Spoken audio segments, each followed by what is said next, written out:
Did you know that whenever you raise a glass with your friends at a bar or a party, you are actually celebrating a multi-million-year-old evolutionary legacy? But this story begins a very, very long time ago, when humans weren't even humans yet, and we still lived up in the trees. About 10 million years ago, the climate shifted, and the massive rainforests of Africa slowly began to dry up, making fresh fruit in the trees incredibly scarce. To survive, our ancestors had to climb down from the trees and venture onto the forest floor to scavenge for fruits that had fallen and started to rot. Because of natural yeasts in the air, these fallen fruits were fermenting, meaning they were literally producing alcohol on their own. Normally, eating this was a total suicide mission. For most creatures at the time, alcohol was a deadly poison. Animals eating rotten fruit would get toxically sick or get so drunk that they became incredibly easy meals for lurking predators. But right at this moment of starvation, a miraculous mutation occurred in our ancestors' genes, the ADH4 gene. Thanks to this mutation, our ancestors began to break down and digest alcohol a whopping 40 times faster than any other animal. A deadly poison was instantly transformed into a massive source of vital energy. With this evolutionary superpower, our primate ancestors swept up the rotten fruits that their rivals couldn't touch, successfully surviving the famine. But it did come with one minor side effect: drunkenness. Imagine a whole troop of primates stumbling around the jungle floor, completely buzzed and dizzy from eating fermented fruit. This is exactly what scientists call the Drunken Monkey Hypothesis. Millions of years passed, humans evolved, and we eventually moved into caves, but this deep-rooted genetic love for alcohol stayed completely intact. Before long, we weren't just searching for random fallen fruits anymore. We actively discovered how to mix mashed berries and wild honey with water in stone bowls to brew our very own drinks. Natural yeasts did their magic, and the first tribal parties in human history began forming right around the cave fires. Alcohol reduced the fierce social anxiety and tension within the tribe, making it much easier for people to trust one another and form deep social bonds. It became a prehistoric social glue holding early human communities together.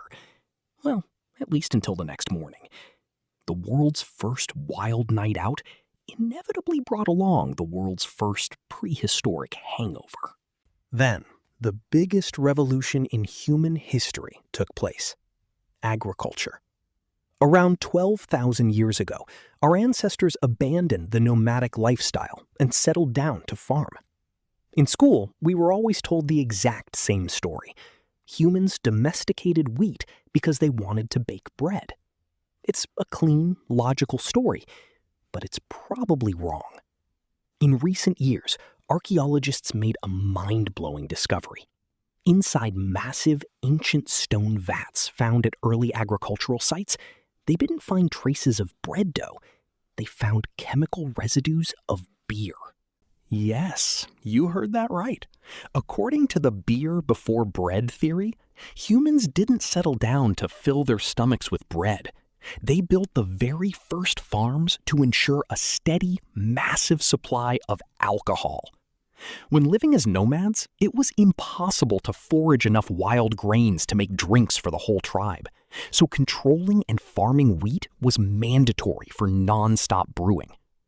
This means that the monumental agricultural revolution that kickstarted human civilization might have been born entirely out of our ancestors' desperate desire to drink more beer.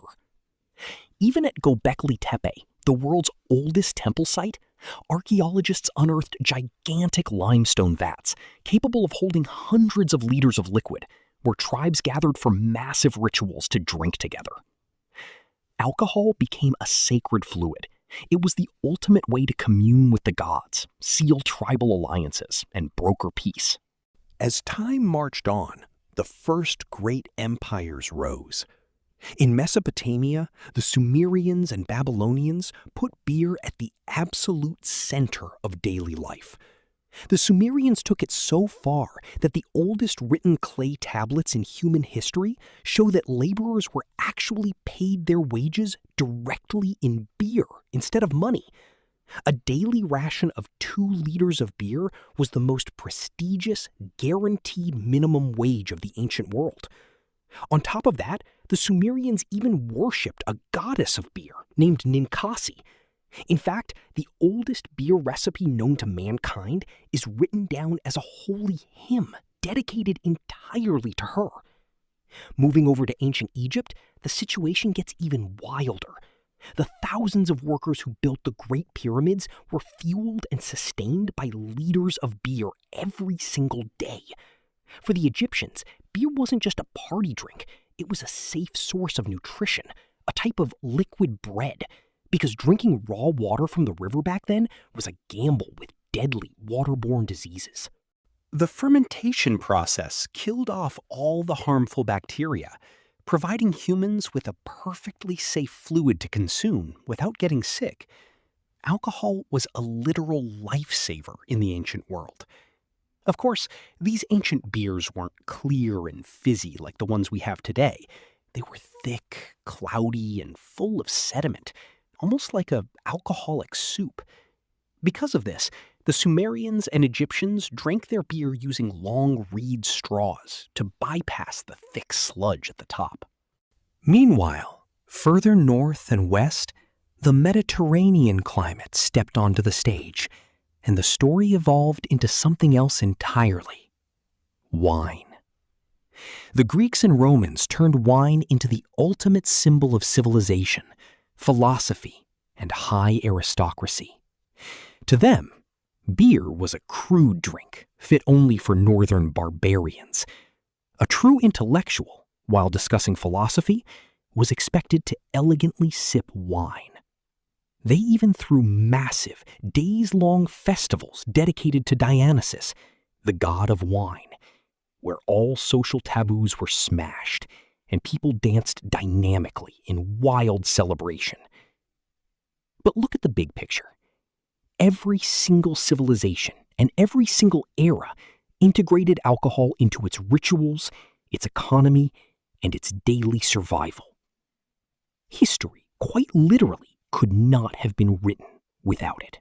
Looking back, from that first dizzy primate ancestor forced to eat rotten fruit on the jungle floor, to the pyramid builders of Egypt, everyone was part of the exact same evolutionary pursuit. Humanity owes its survival, its social bonds, and the very foundations of civilization to this strange, beautiful little buzz.